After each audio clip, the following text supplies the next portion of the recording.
I am already thinking about skipping the iPhone 15. I'm not lying. Let me explain. If you found this video by it being suggested, I do all things related to Apple, the good and the bad. If that sounds like your thing, please go ahead and give this video a thumbs up, hit that subscribe button, and turn on notification bell so you won't miss my next video. Thank you.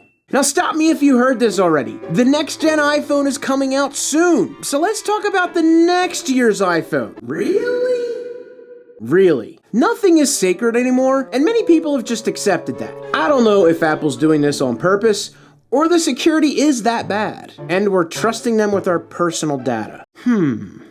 I'm kidding, of course. The amount of people it takes to work on a product, develop it, test it, produce it, and shipping, it's understandable how info gets out. For many years, I would take the stance of, what do these leakers know? Apple's gotta have a surprise that they're not telling us about. And year after year, I'm like a kid disappointed on Christmas. So eventually, I just accepted that the rumors are so ridiculously accurate, the chance of it not happening was a worse bet. If you look up the definition of planned obsolescence online, the Apple iPhone is basically given as an example in the same search. I'm surprised there's not actually a picture of the iPhone next to the official definition. Now, for those who may not be familiar with the definition, it's the policy of producing consumer goods that rapidly become obsolete and so require replacing, achieved by frequent changes in design and termination of supply of spare parts, and of course, the use of non-durable materials. That sounds like every piece of tech that we buy these days. There are safeguards that are supposed to be in place to protect consumers from this, but here we are.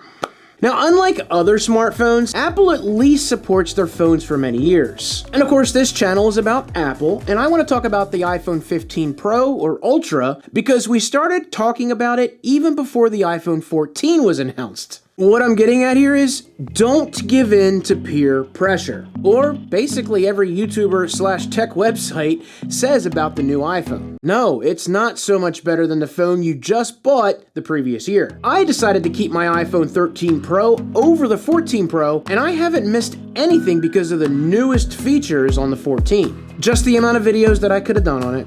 They ask you how you are, you just have to say that you're fine when you're not really fine, but you just can't get into it because they would never understand. In fact, when was the last video you saw on the iPhone 14 Pro being this big game changer in the world of phones? Or is it just a bunch of clickbait videos about long-term reviews or why I hate the iPhone 14 Pro? Where's the videos showing off the latest epic thing to the dynamic island that you can't live without? I'll wait. Nobody cares.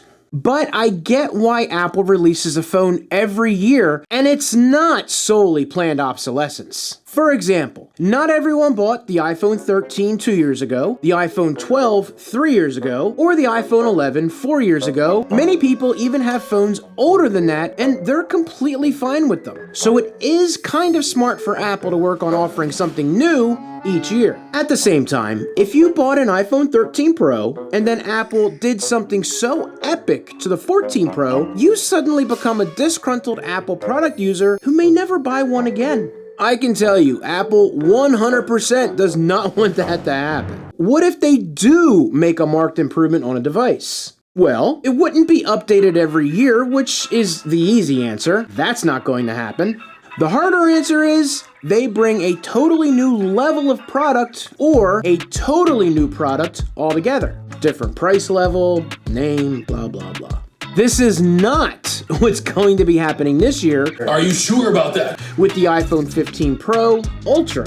Why? If you found this video by search, or you're subscribed to other tech YouTubers, then you probably found a ton of other videos with iPhone 15 in the title. You saw the rumored features on the upcoming iPhone 15, and it really doesn't look all that different from the iPhone 14 Pro. Now, the non-Pro levels, you can barely tell them apart between the 12, the 13, and the 14, unless you're a fan of the product. Now let's start with the design, because that is something that has been leaked like a dam opening during a flood. The frame is expected to be more rounded to make the phone more comfortable to hold. The screen bezels are getting smaller, but the frame is getting a little thicker, so you shouldn't have any more false touches than you already experience. Am I the only one? Does anyone else feel like you have more of those? I can't stand it. The mechanical buttons on the 15 Pro line might be changed to a fixed button. If you've used an iPhone 7 or newer that's had the home button or a newer trackpad, all the touches are done via sensors and you'll feel a noticeable vibration. Now this is supposed to be a little bit more durable as well as a more sealed phone, making it more water resistant, not waterproof. There's a difference. There is some conflicting information around about the camera hump and the thickness of the phone. Now we've seen some super scary bump pics and then not so scary but with a thicker body. I think the latter is probably more likely to happen. Like every other year, expect a new color on the Pro Ultra phone. Also maybe a new color for the 15s. So you may be asking yourself, why does he keep saying Pro/Ultra? Well, this is a name structure that's been floating around to perhaps separate the larger Pro, soon to be Ultra, from the smaller Pro, thus allowing Apple to charge more. Let's also not forget the changeover to USB-C, which also comes with a caveat. Apple may be certifying their USB-C cables, leaving you to not be able to use the numerous amounts of cables you have laying around already. If this is true, so much for cleaning up eco-waste.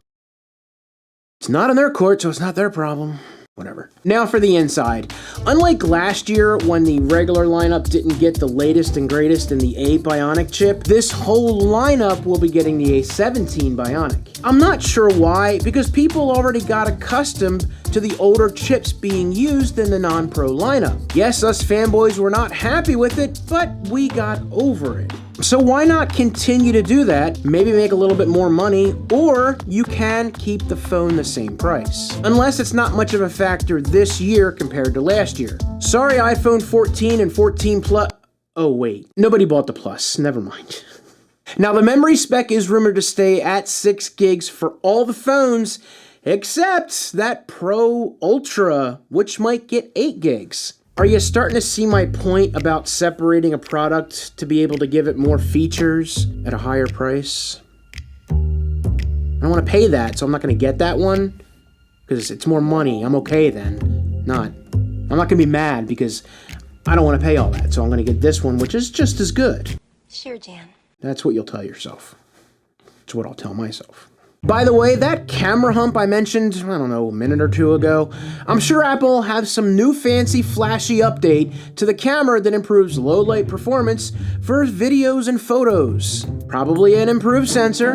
And how about the A17 Bionic will improve photo processing a billion times more. I'm not sure that stabilization could get any better than it was on the 14s, but who knows. I wonder if we'll get some bigger percentages thrown around this year. Now I'm sure it will be the best camera Apple has ever created. This is our most powerful Pro camera system ever.